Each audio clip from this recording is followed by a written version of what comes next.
ఒక్క క్షణము మీ కళ్ళను మూసుకోండి. 5 శతాబ్దాల వెనక్కి పయనిస్తున్నట్లు ఊహించండి.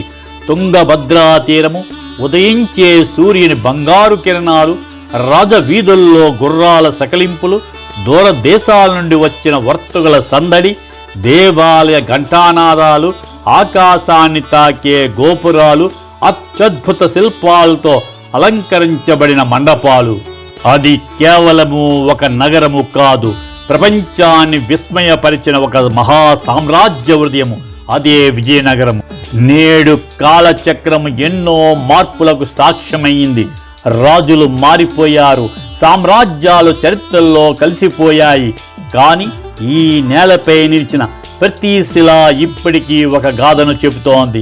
ప్రతి శిల్పము ఒక మహాశిల్పి తపస్సుకు సాక్ష్యంగా నిలుస్తోంది. ప్రతి దేవాలయము భారతీయ సంస్కృతి, శాస్త్రము, భక్తి, కళా సంపదల సమన్వయాన్ని నిశ్శబ్దంగా ఆవిష్కరిస్తోంది. హంపి ఇది కేవలము ఒక పర్యాటక ప్రదేశము కాదు, ఇది భారతీయ నాగరికతకు శిలారూపంలో నిలిచిన శాశ్వత సాక్ష్యము. భారతీయ చరిత్రను భారతీయులే గర్వంగా తెలుసుకోవాలి. మన ఆలయాలు కేవలము పూజాస్థలాలు కావు, అవి మన సంస్కృతికి అర్థము, మన శిల్పకళకు శిఖరము, మన శాస్త్ర విజ్ఞానానికి నిదర్శనము, మన పూర్వీకుల మేధస్సుకు చిరస్మరణీయ చిహ్నాలు.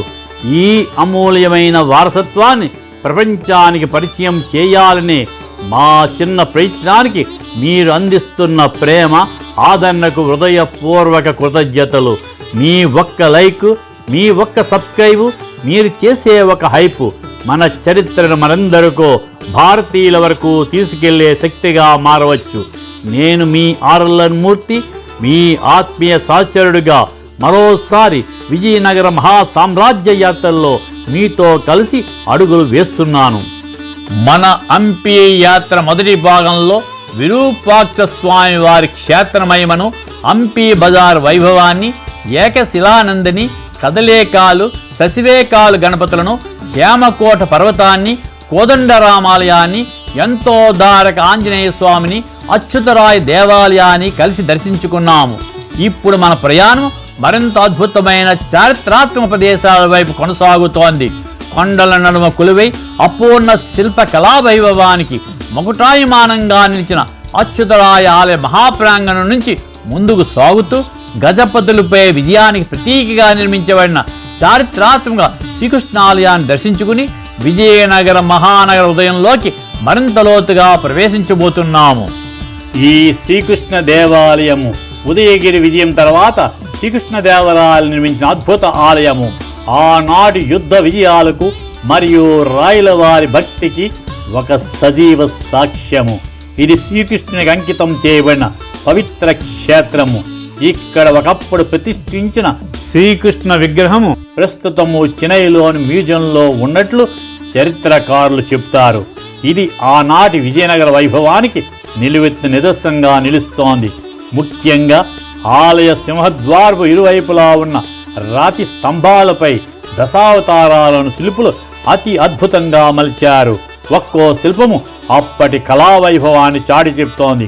ఈ ఆలయ గోడలపై చెక్కబడిన శిల్పాలు రాయల వారి దిగ్విజయ యాత్రను గుర్తు చేస్తాయి. శ్రీకృష్ణ దేవాలయానికి ఎదురుగా ఉన్న ఈ కృష్ణా బజారు వీధుల్లో ఒకప్పుడు అపారమైన సంపద ప్రవహించేది. కేవలము రత్నాలే కాదు, సుదూర దేశాల సుగంధాలు కూడా ఈ వీధుల్లో పరిమళించేవి. ఈ బజారు ఆనాటి అంతర్జాతీయ వాణిజ్య కేంద్రంగా వెలసిల్లింది. ఆనాడు రోమ్, పర్షియా మరియు చైనా వంటి సుదూర దేశాల నుండి వర్తకులు ఇక్కడికి వచ్చి తమ వస్తువులను విక్రయించి విజయనగర సామ్రాజ్యపు అపారమైన సంపదను కొనుగోలు చేసేవారిని ప్రతీతి. ముఖ్యంగా వజ్రాలు, వైఢూర్యాలు, ముత్యాలతో పాటు అమూల్యమైన సుగంధ ద్రవ్యాలు మరియు అత్యంత విలువైన పట్టు వస్త్రాలు ఇక్కడ వర్తకం చేయబడేవని చరిత్ర చెబుతోంది. బజారు మధ్యలో ఉన్న విశాలమైన వేదిక మీదే ఆనాడు రత్నాల వేలం జరిగేదని చెప్తారు. ఒక్క రాత్రిలో ఇక్కడ జరిగే వ్యాపారం ద్వారా వచ్చే ఆదాయము ఆనాటి ఇతర రాజ్యాల ఏడాది ఆదాయానికి సమానంగా ఉండేదని చెప్పవచ్చు. ఒకప్పుడు వేలాది మంది కోలాలతో నిండిన ఈ వీధులు ఇప్పుడు చరిత్ర మౌన గీతాలను వినిపిస్తున్నాయి. నేడు ఈ శిథిలాల మధ్య నడుస్తుంటే ఆనాటి వైభవం కళ్ళ ముందే ఆవిష్కృతమవుతుంది. హంపీలోని ఈ ప్రసన్న విరూపాక్షాలయం విజయనగర వాస్తు శిల్పానికి మరో అద్భుత నిదర్శనము. ఈ పుష్కరిణి ఆనాటి నీటి యాజమాన్య పద్ధతులకు మరియు ఇంజనీరింగ్ నైపుణ్యానికి ఒక అపూర్ణ నిదర్శనము. నదీ జలాలను కాలువల ద్వారా క్షేత్రం లోపలికి రప్పించి కోనేటిని ఎప్పుడూ జలకలతో నింపి ఉంచే ఆనాటి సాంకేతికత అద్వితీయము. నలువైపులా క్రమపద్ధతిలో చెక్కబడిన రాతిమెట్లు, కోనేటి మధ్యలో గంభీరంగా నిలిచే మండపము అప్పటి శిల్పుల నైపుణ్యాన్ని చాటి చెబుతాయి. అంతర్జాతీయ వ్యాపారం కోసం వచ్చే వర్తక బృందాలు దాహాన్ని తీర్చడంలో ఈ పుష్కరిణి కీలక పాత్ర పోషించేది. దురదృష్టవశాత్తు ఒకప్పుడు వర్తకులు కోలాలతో కలకలాడిన ఈ కోనేరులో ప్రస్తుతము నీరు లేదు. కాలగమనంలో ఇది ఎండిపోయి కేవలము రాతి కట్టడంగా మిగిలిపోయింది. ఇది హంపీలోని అతిపెద్ద ఏకశిలా లక్ష్మీ నరసింహ విగ్రహము. ధ్వంసమైన స్థితిలో ఉన్న నేటికి భక్తులను మంత్రముగ్ధులను చేస్తున్న ఈ ఉగ్ర నరసింహమూర్తి విశిష్టత ఎంతో అద్భుతమైనది. క్రీస్తకం 1528లో విజయనగర సామ్రాజ్య కాలంలో ఒకే భారీ శిలపై ఈ శిల్పాన్ని అత్యంత గంభీరంగా మలిచారు. ఆదిశేషుని 7 పడగల నీళ్ళలో కొలువు తీరిన స్వామిని చూడగానే ఆ గంభీరత మనల్ని కట్టి పడేస్తుంది.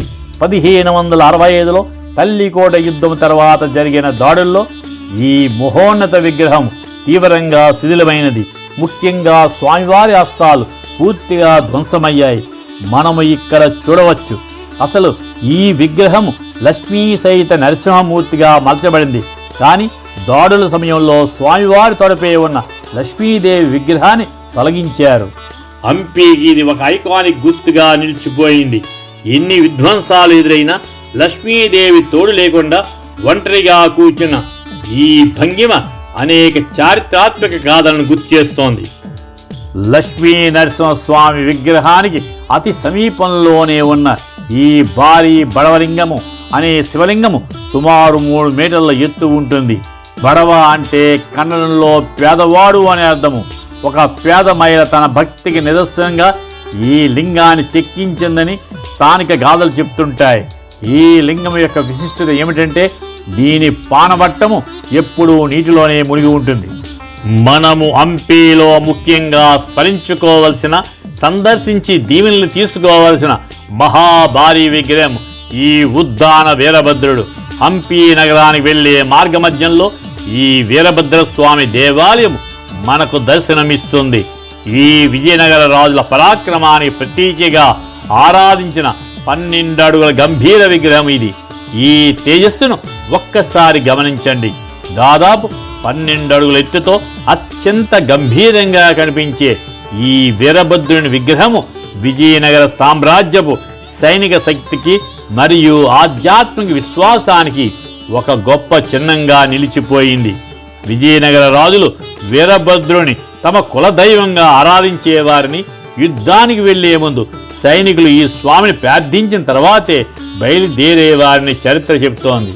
మేము ఇప్పుడు నిలబడి ఉన్నాము హంపీలోని అత్యంత చారిత్రాత్మక ప్రాధాన్యత కలిగిన అజరారామ దేవాలయంలో. ఈ ఆలయ ప్రాకారంపై అద్భుతంగా చెక్కబడిన శిల్పాలను గమనిస్తే ఆ రోజుల్లోనే మన పురాణ గాథలను ఎంత అద్భుతంగా మలిచారో మనకు అర్థమవుతుంది. ఈ రోజుల్లో కొందరు అసందర్భంగా మాట్లాడుతూ దేవుడు లేడని, అది కేవలము శూన్యమని వాదించే నాస్తికులకు మన పురాతన సాంప్రదాయమే ఒక గట్టి జవాబు. మన చరిత్రను, మన సంస్కృతిని పరిశీలిస్తే ఆ రోజుల్లోనే భగవంతుని ఉనికిని ప్రజలు ఎంత గట్టిగా నమ్మేవారో తెలుస్తోంది. మొదటిగా ఇక్కడ మనం చూస్తున్న ఈ శిల్పము మాతృదేవోభవ, పితృదేవోభవ అనే వేదవాక్యానికి ఒక నిలువిత్తు రూపము. అదే శ్రవణకుమారుడి పితృభక్తి. కళ్ళు లేని తన వృద్ధ తల్లిదండ్రుల పుణ్యక్షేత్రాలు చూడాలని కోరగా వారిని ఒక కావలిలో కూర్చోబెట్టుకుని తన భుజాలపై మోస్తూ దేశంలోని అన్ని క్షేత్రాలకు తీసుకువెళ్లిన ఒక గొప్ప కథ ఇది. తల్లిదండ్రుల పట్ల ఉండవలసిన బాధ్యతను ఈ శిల్పం ఒక మంచి తార్కాణము. అయితే ఈ కథలో ఒక విషాదకరమైన మలుపు ఉంది. శ్రవణుడు సరయూ నది వద్ద నీటిని ముంచుతుండగా ఆ శబ్దాన్ని విని ఏదో అడవి జంతువు అనుకుని దశరథ మహారాజు శబ్దవేది బాణాన్ని వదులుతారు. ఆ బాణం తగిలి తన ప్రాణం పోతున్న ఆఖరి క్షణం వరకు తన తల్లిదండ్రుల దాహం తీర్చడమే పరమావధిగా బ్రతికిన శ్రవణుడి కాథ ఇక్కడ రాతిపై సజీవంగా కనిపిస్తుంది. హంపీలోని ఈ ప్రసన్న విరూపాక్షాలయము ఒక అండర్ గ్రౌండ్ టెంపుల్, చరిత్రలో నిలిచిపోయిన ఒక అద్భుత రహస్యము.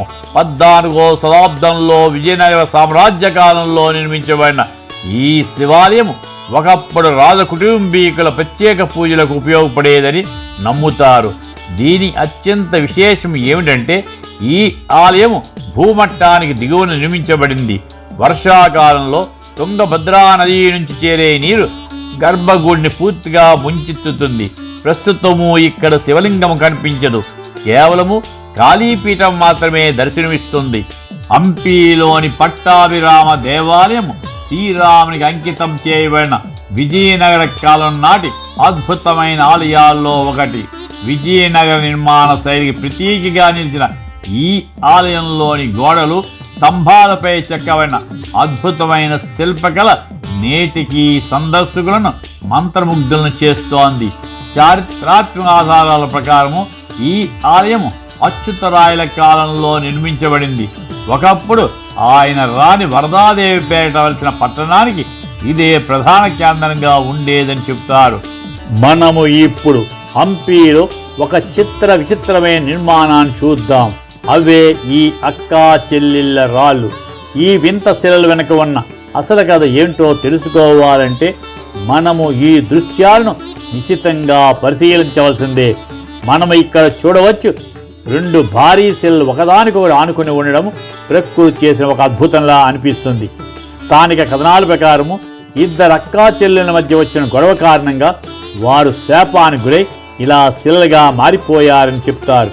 హంపీ యాత్రలో ఈ ప్రదేశము యాత్రికులకు వింత అయిన మరియు ఆసక్తికరమైన అనుభూతిని కలిగిస్తూ ఇక్కడి జానపద కథల గొప్పతనాన్ని చాటి చెబుతోంది. తుంగభద్రా తరంగాల సవ్వడి, సప్తస్వరాల సంగీతమే వినబడుతుంటే ఆ అలలపైన సాగే బుట్ట పడవ ప్రయాణం మనల్ని చరిత్ర లోతుల్లోకి తీసుకువెళ్తుంది. హంపీ వైభవాన్ని మరో కోణంలో దర్శించాలంటే ఈ కొరైకల్ విహారం ఖచ్చితంగా చేయవలసిందే. తుంగభద్రమ్మ పర్వల్ల మధ్య సాగే ఈ పయనము తీరంలోని ఆ శిథిలాల్లో నిక్షిప్తమైన అపురూప చరిత్రను మన ముందు సజీవంగా సాక్షాత్కరింపజేస్తోంది. విజయనగర సామ్రాజ్య వైభవాన్ని తన గుండెల్లో దాచుకున్న ఈ పవిత్ర నది సాక్షిగా ప్రకృతి మరియు చరిత్రల సాగర సంగమం లాంటి ఈ దృశ్యాన్ని మనం ఆస్వాదించడము మన హంపీ యాత్రకు ఒక సార్థకతనిస్తుంది. హంపీని ఒక్క రోజుల్లో చూడవచ్చు, కానీ హంపీని ఒక్క రోజులో అర్థం చేసుకోవడం అసాధ్యము. ఇక్కడి ప్రతి శిల ఒక చరిత్ర, ప్రతి శిల్పం ఒక కళా తపస్సు, ప్రతి దేవాలయం ఒక తత్వ దర్శనము, ప్రతి మండపం ఒక మహా సామ్రాజ్య వైభవానికి సజీవ సాక్ష్యము. తుంగభద్రా నదీ తీరాన నిశ్శబ్దంగా నిలిచిన ఈ శిథిలాలు మౌనంగా కనిపించిన వాటి హృదయంలో ఇప్పటికీ ఒక మహానాగరికత శ్వాసిస్తోంది. కాలము ఈ నగర గోడలను దెబ్బతీయగలిగింది, శిల్పాలను శిథిలాలుగా మార్చగలిగింది, కానీ ఈ నేల ఆత్మను మాత్రము చెరపలేకపోయింది. శతాబ్దాలు గడిచిపోయాయి, రాజులు మారిపోయారు, సామ్రాజ్యాలు కాల గర్భంలో కలిసిపోయాయి. అయినా హంపీ పేరు వినగానే భారతీయుల హృదయంలో గర్వభావం ఇప్పటికీ అలానే జ్వలిస్తోంది.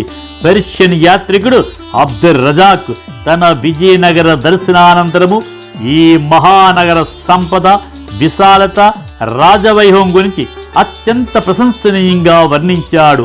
కళ్ళతో చూసినవి, చెవులతో విన్న వాటిలో ప్రపంచంలోనే ఇలాంటి నగరం మరొకటి లేదు అన్న ఆయన రచనలు ఆనాటి విజయనగర ప్రపంచాన్ని ఎంతగా విస్మయపరిచిందో నేటికి మనకు తెలియజేస్తున్నాయి.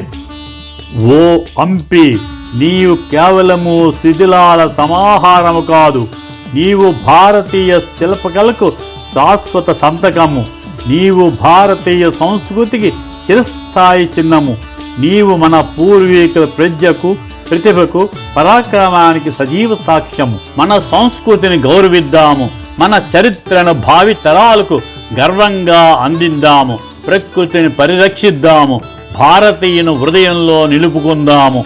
హంపి ఒక ప్రదేశము కాదు, అది ఒక యుగము, ఒక నాగరికత, ఒక స్ఫూర్తి, శిలల్లో చిరస్థాయిగా నిలిచిపోయిన భారతదేశ మహాగాథ. ఈ మా హంపి అన్వేషణలో మాకు అడుగడుగున సహాయ సహకారాలు అందించిన స్థానిక గైడ్ వీరేష్ గారికి మా ఛానల్ తరపున హృదయపూర్వక ధన్యవాదాలు తెలియజేసుకుంటున్నాం. మా ప్రతి వీడియోను చివరి వరకు తిలకించి తప్పక లైక్ చేయండి, షేర్ చేయండి, సబ్స్క్రైబ్ చేయండి. పక్కనే ఉన్న బెల్ ఐకాన్ మీద ప్రెస్ చేయడం మర్చిపోవద్దు. ఇవి మా ఈనాటి సందర్శన అంశాలు. మరి ఒక అంశంతో మళ్ళీ కలుద్దాం. Thank you.